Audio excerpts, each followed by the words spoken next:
Hi, Enrique. Hello, Peter. Good morning. Good morning. Such a day will be today, As just I hope we will just solve finally the my essential questions today about the beam. So No, no, no. It won't be. It won't be today. It won't be today. This is like today. no. It's the final surprise I got for the end of the season. Like how you get money out of business, but we cannot give it out today. Otherwise, our audience will stop watching and just using the secret tip. So Yeah, no, no, I hear what you're saying. It's just, but when you talk to some of our colleagues, and recently what we spoke with Shimon, he's asking, where is my money? Where is the ROIs from my project? So just we need to give them the answers, man. I know, but you somehow open the Pandora box because some of the feedback I got from the people we are talking to after the first season, they tell me, yeah, I agree with Peter. We need to go for the money. Yeah, because I like his approach. I want to follow that path and see. Okay, so I think you raise a lot of interest on that using the word money. It's very powerful. Money. Yeah, just yeah, we will do this. No worries. What is for today, Enrique? Tell me Yeah. how you So want this. I hope you enjoyed the first interview with Carlos, but we was our first guest, and today we are presenting not one guest, we're presenting three guests in a row. We have a huge pleasure to have with us. I'm gonna share here the presentation of them, and it's the three people, three architects. They're called Rafael, Evelio, and Rogelio. They create the podcast called BIM Ras. It's a podcast, it's a community. It's more than goes beyond just the podcast. And they are, as I said, three architects who friends study together, and they both group work in this project of creating and sharing Yeah, BIM experience and so on. So we have an interview with all three of them, plus myself, doing Spanish, and we prepare as same as last week some small clips to show the most interesting parts of them, so people can and after the presentation of the cafe watch the full interview in YouTube. okay, very good. Mhm. So it just give me some idea that we need to get the same T-shirts ourselves. I think really, Yeah, yeah, just yeah, like yeah. It's pretty I cool. will have the red T-shirt saying just where is ROI and saying just the you green beam will win. Okay, so This guy is lying to me about being for 1 year. okay, So let's present the first clip of the interview. This is something that we already talked about, which is BIM as information management. It's how we okay, are seeing BIM or the evolution of BIM, and this is one of our first guests, Evelio, one of the three members that we interview of BIM Rush. He talks about it on the video. So let's go for it. Let's launch the video one, and then we discuss about it. go for it. Realmente nos hemos enfocado en la M del modeling pensando que el modelado era, pues eso, el centro el destino, el objetivo. Y perdiendo un poco de vista el hecho de que el modelado se refiere al modelado de información. El Building Information Modeling no es modelado de edificios, es modelado de información sobre edificios, la información gráfica y no gráfica. Entonces, aunque tradicionalmente, como digo, nos hemos centrado mucho en los modelos, yo creo que cada vez más como colectivo nos vamos concienciando del interés, de la rentabilidad que tiene el trabajar directamente sobre la información. Y bueno, Yeah, but yeah, I agree with him. It's just No sorry, money, no just money, no money, no money yet. No, but it's I want to share these thoughts also because it's important. It's something we have already been talking about for on the last season and also the beginning of this one. The importance of the information, how the information now is being the core of BIM. But it's important, I think, to show to the people, to the audience, that it's not us who believe on this. This is what experts also, not what we experts as well, but other people also share this idea. That is widely also know that we are focusing now on the information. This is the evolution of BIM. At the beginning, the 3D was the most amazing or thing that can catch your attention, but where the power of this is to have the information there. No? So this bolding the eye of information, I think is very important for the how you face BIM in you want to get it within your company or work with a methodology. okay. No, but I think I have no doubts about it, okay? Because that's really what you can see the parallel what's happened in 20, 30 years ago when we introduced the ERPs to the companies, right? So enterprise resourcing platforms, resorting system, which allows the companies to streamline the operations in the manufacturing side, etc. I have some doubts really, because this is on the construction, everything is unique, right? I'm just each building, each construction, it's unique. When you think about the ERP, it's just some repetitive process. Even if this is the project business, so when you're building on the project side, it's still repetitive. You have still same parts, same vendors, etc. In the construction, it's a little bit different. So that's the reason why I'm hesitating really with the whole BIM. I understand the concept, so just don't take me wrong. I'm not against it. I just want to see the dollars behind it, or euros, or pounds, whatever. Yeah, sure. So this links very well with the second clip we want to share, because is one of the other guests, Rogelio. I asked him, like, okay, you are working as an architect and consultant also on the industry. So what is the first impression when you show BIM to people? And of course, he said, oh, some people take it very good, they really like it. Other ones, they don't really understand the potential. So let's see what he shares about these thoughts and experience, and we comment it afterwards.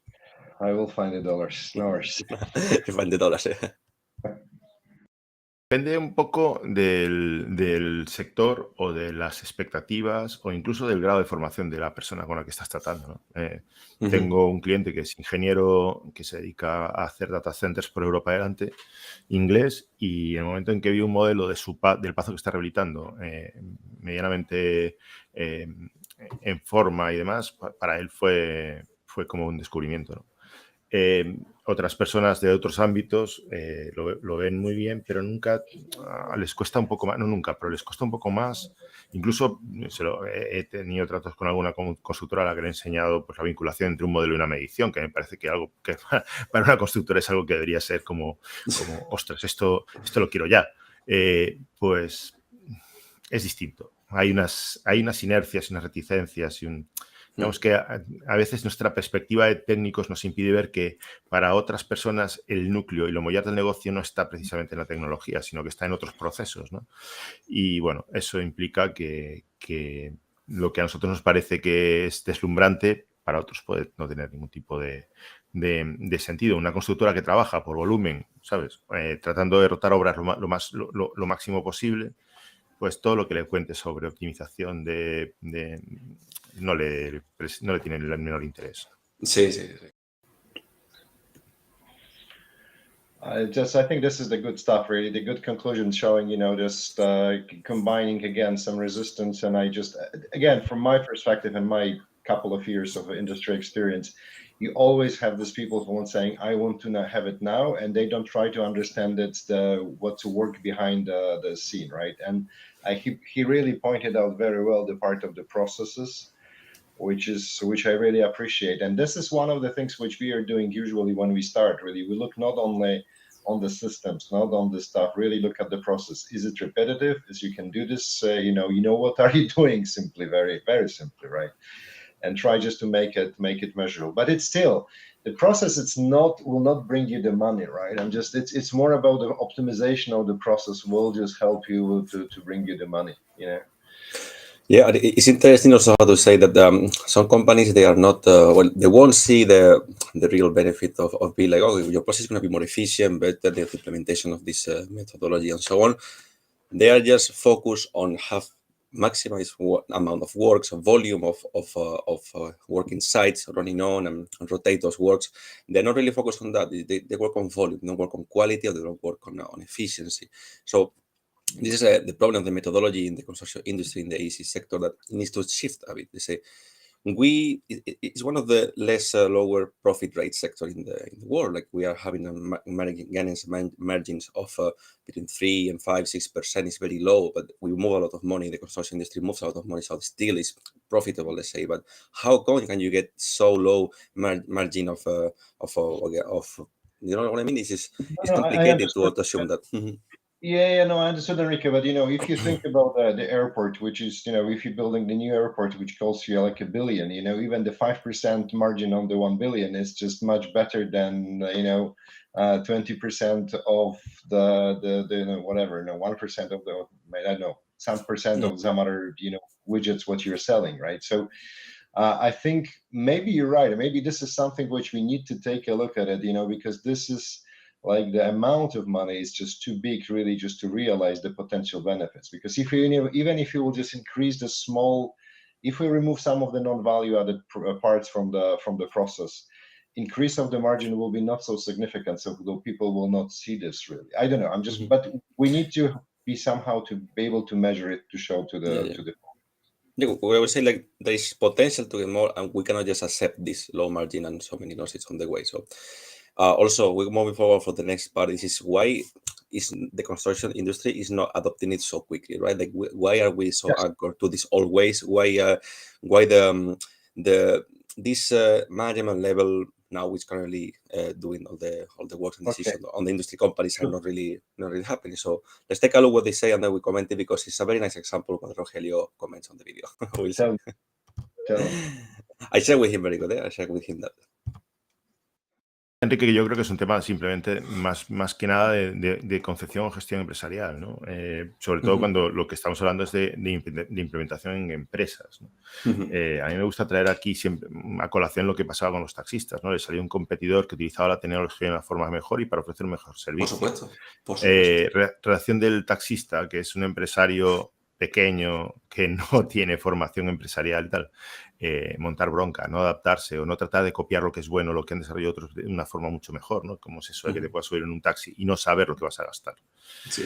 Bueno, pues evidentemente esa simple mejora en los procesos y que al final ofrece un mejor servicio al cliente es una cuestión que si yo estuviese en la piel de un taxista lo que haría sería tratar de copiarlo lo antes posible, ¿no? O sea, Claro, tío. pues no, lo que...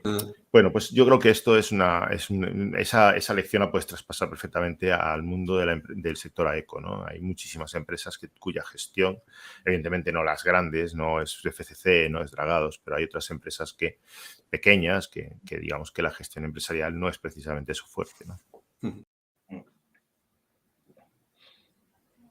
I think I agree. Again, I agree with what we said, but there is one small thing. So it's like we talk about the margin and 5% of 1 billion is just the bigger. This here, I think it's the entry cost really for me. It's just entry cost for the construction industry is much higher. And they will the people will not adopt it and they will not be new entrants, You will not have the new companies coming in because it's required a lot of financial investments just to bring something new to the industry. So I hear what he's saying, and that the taxi example is great. And by the way, I'm just being in Paris, what really struck me here, 5 years ago, Uber was exactly what he was saying. Trying to go through the taxi was much worse. So that was everybody shifts to the Uber part of the applications. When you go right now to Paris, and I had the meeting yesterday in Paris with some of the old friends, he told me, we stopped using Uber, we're using the G7, which is the old traditional company, which they build the application, their quality is good, they always on time, they have maybe you pay 5% more, but you're sure that they will come and just pick you up, right? So this mindset is shifting, and it's just but it took 5 years, I think, really, on this very small part. Yeah. But it's very important that he also mentioned the word copy. Like the first thing you will do is copy this. No? Why don't he also mentioned some part of the interview like copy is the most important thing of the innovation. If you don't copy, you cannot innovate. You need to copy well. So why the sector doesn't mean the taxi drivers are dead. They need to copy. They need to we have the better service. We have more experience. Let's do it in the better way. Completely. This is agree why we just copy the whole concept of all of the streaming, etc. This is exactly what we did for ourselves. Yeah. So still looking back on this construction industry sector, there is some people who work still on analogical methods, or they don't want to accept this BIM, and they're holding up to that. No, mostly old people who got the traditional ways, and this is something that also one of the other, I guess, Rafael, he shared an experience like. What happened with these people that they're still not using the computer, even CAD, even the design with the computer, so they will never even see BIM. But probably those people who are learning on older ways and they stay like this. So let's see what he says, and we'll comment afterwards with the video. But people like this still exist. They still exist. Okay. Yeah, we'll see. Okay, let's listen to this one. Si me permites ponerme en la piel del abogado del diablo, tampoco es tan inmediato ni necesario. Es decir, de la misma forma que el sector del taxi convive con los Uber y con los Cabify, perfectamente puede convivir empresas que no adopten la metodología BIM o que no adopten herramientas BIM con proyectos en los que sí sea necesario. Y de hecho, el meterse a ciegas o el meterse de forma desordenada a tratar de implementar BIM en una empresa puede suponer directamente su ruina. Hay un artículo, no recuerdo exactamente quién era el autor, pero vamos, si lo buscáis en inglés, cómo BIM puede arruinar tu empresa. Es clarificador. Un poco desalentador, sí. El hecho de que sea algo que está sonando constantemente no quiere decir que tengas que abrazarlo de forma ciega. Entonces, la necesidad previa de análisis, la necesidad de commitment, que dicen los ingleses, la de ¿cómo se dice? De compromiso con lo que vas a hacer y de entender desde la gerencia que es una herramienta que va a redundar en beneficio, como decía Rogelio, y va a redundar en eficiencia dentro de los procesos de la empresa, es fundamental. Y si no hay eso, niños, por favor, no hagan esto en casa. No se metan por ahí porque puede suponer un dispendio de recursos y de dineros importante. El que se mete a lo loco y empieza a cambiar equipos, empieza a comprar licencias, empieza a contratar trabajadores de todo tipo y pone patas arriba a su empresa, puede llegar al punto en el que se dé cuenta de que se ha metido en un callejón sin salida, el que ya no tiene vuelta atrás, porque lo que tenía por detrás lo ha quemado esas naves en las que llegaba, y lo que tiene por delante no lo domina, con lo cual tiene un peligro bastante importante. Entonces, es importante, y fíjate que esto lo digo ya desde el punto de vista de consultor, la conciencia de que no todos nuestros clientes tienen que acabar implantando BIM y que muchas veces el mejor consejo que puedes dar es todavía no.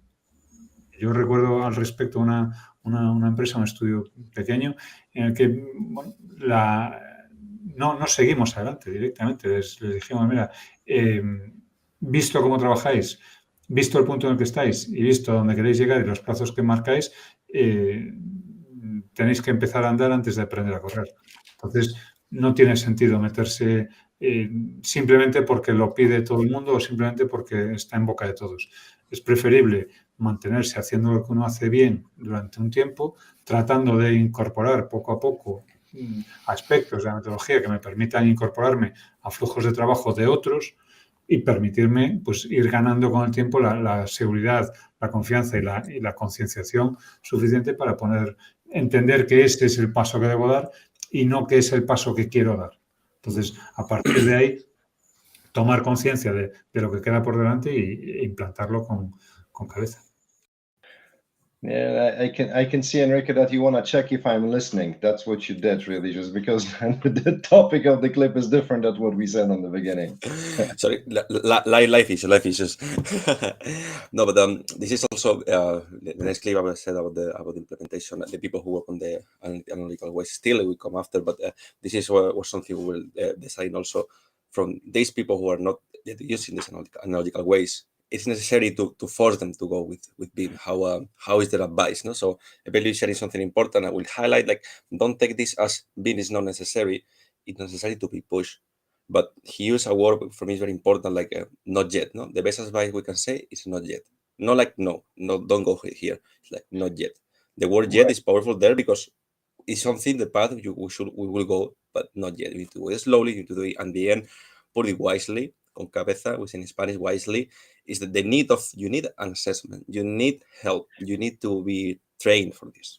Right, and this is what we can see, Enrique, with some of our colleagues or customers or just the prospects, what we are working, they're saying we have BIM, we have everything, and you start looking at the models, they're like 5 years old, published on the website, right? And just they were not ready to implement BIM because their internal process do not allow them to publish this when the change is coming, publish this automatically to the customers, So they were literally not ready. They can just check the box saying we did BIM, but at the end they're not using it, right? So I think that's perfect stuff. Yeah, and it's very like for them facing BIM, for some people, it's like, okay, I already spent this amount of money to create a BIM library, to hire a BIM guy, and I don't want to hear the word BIM anymore. So don't bother me anymore. Spend my money there, and you see there is no results coming, blah, blah, blah. So exactly.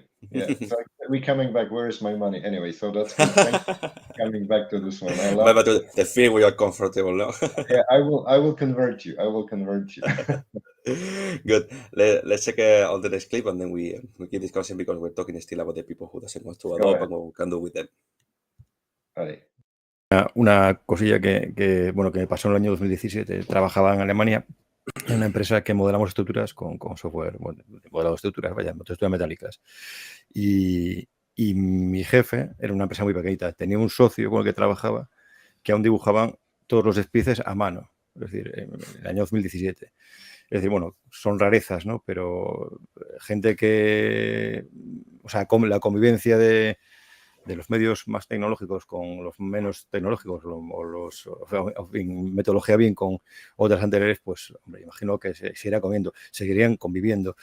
Sí es verdad que el salto natural y el salto normal es que pasemos a métodos más eficientes. Entonces, este señor estaba anclado a ese método de trabajo analógico, pues porque tenía 70 años y es lo que ha mamado toda la vida, le había funcionado y seguía ganando pasta con eso, ¿no?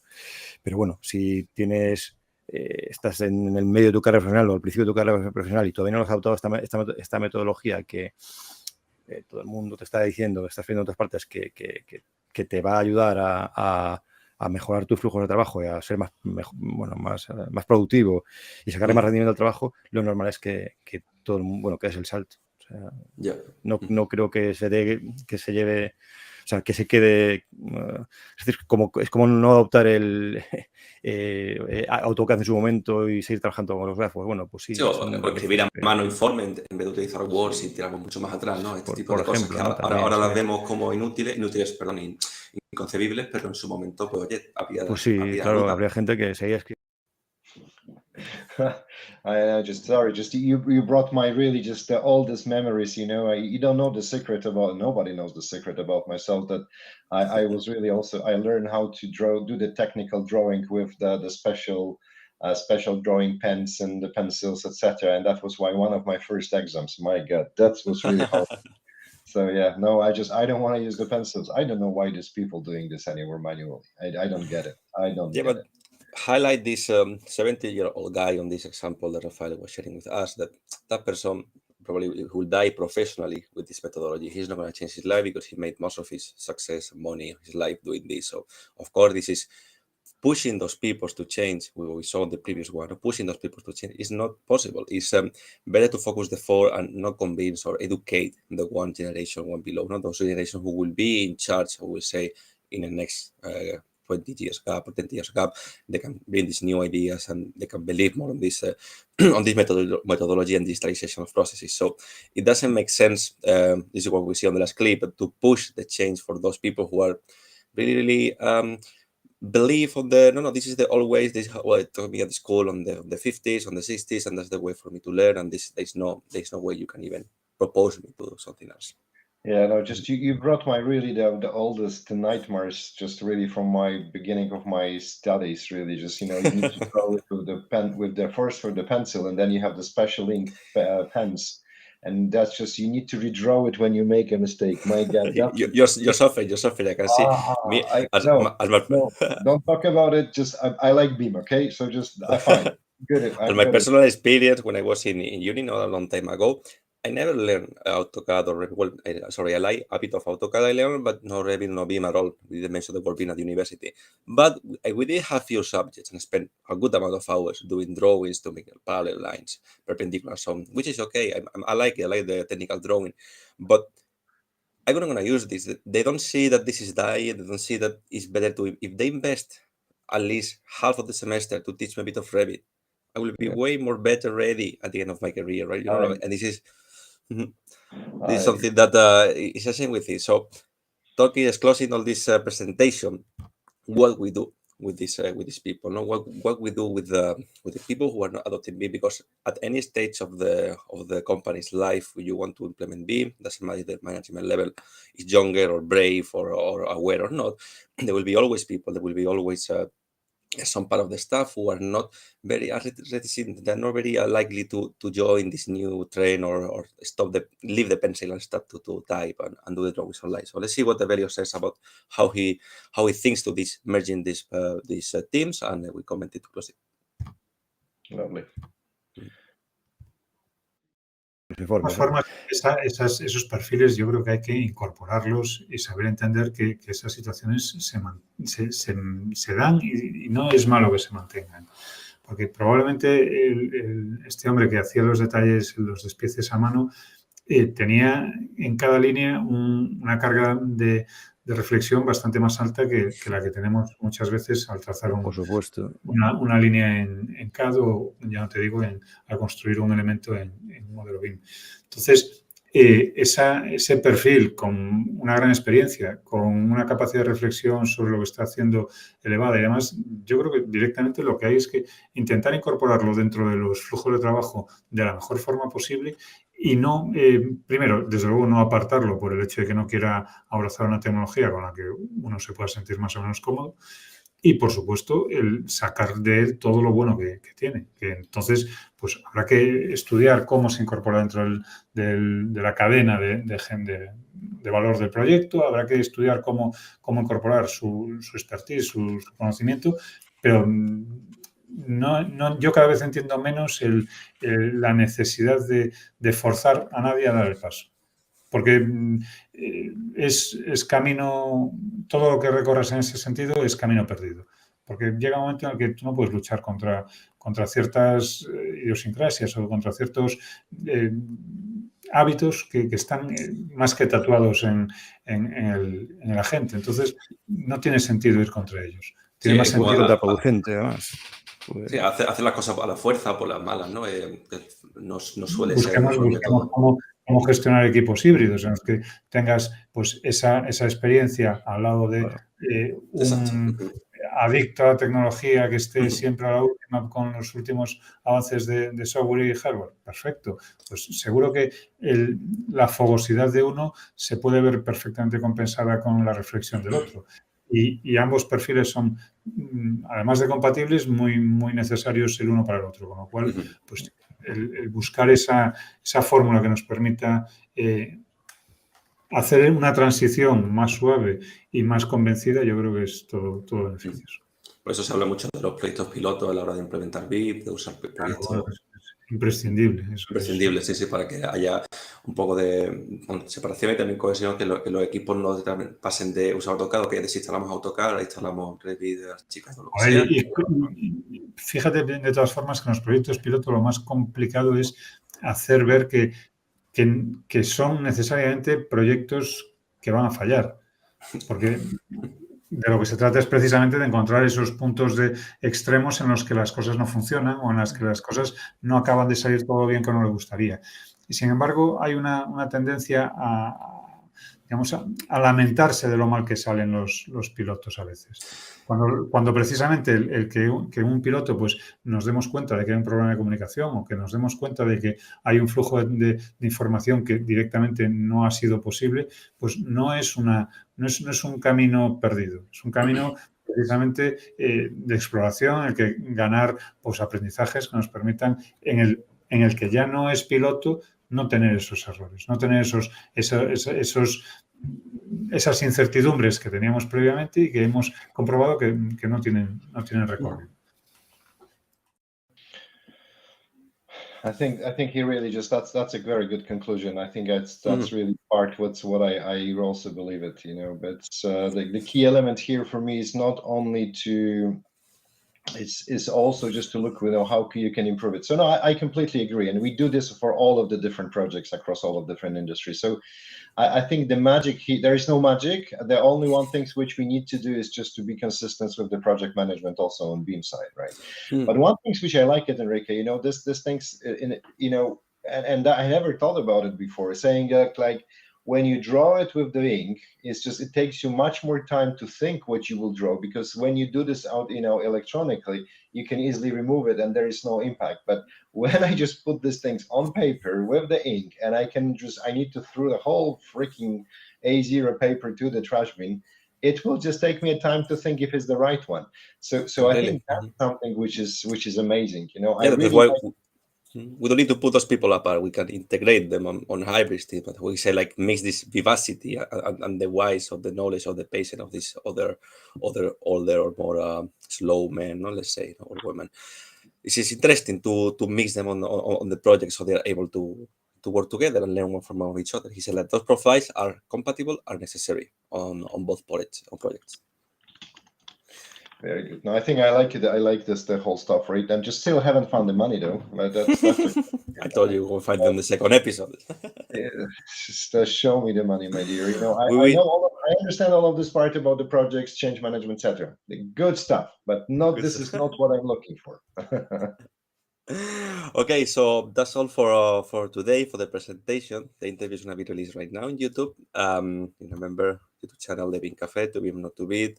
You can watch there all the content, full interviews. Next episode next Friday at 10 a.m. as always. And it's important that you subscribe. It's important that you like our videos. We need to keep doing this. And thank you so much to all the people who also did the. Oh, yes, the we forum. need to say, please subscribe. That's what Please, they want. yeah, that's what people say. That's what people say. Right. And, you know, we start to grow a bit this cool, nice, chill out atmosphere. So we play a bit of the music. We say, people, yeah, thank you so much, subscribing here. This is essential for us to keep doing this. No, this is I like seriously, it. guys. I will find the money with BIM at the end. I hope, but I hope it will not take me like 20 years, dear. I want to have it now. Yeah, but- Enrique, thank you very much for having me today. Really good to have you today, and just we will talk next week. exactly. Thank you so much, everyone. I'll see you next week. Please follow us on all the social media. Bye, everyone. Subscribe.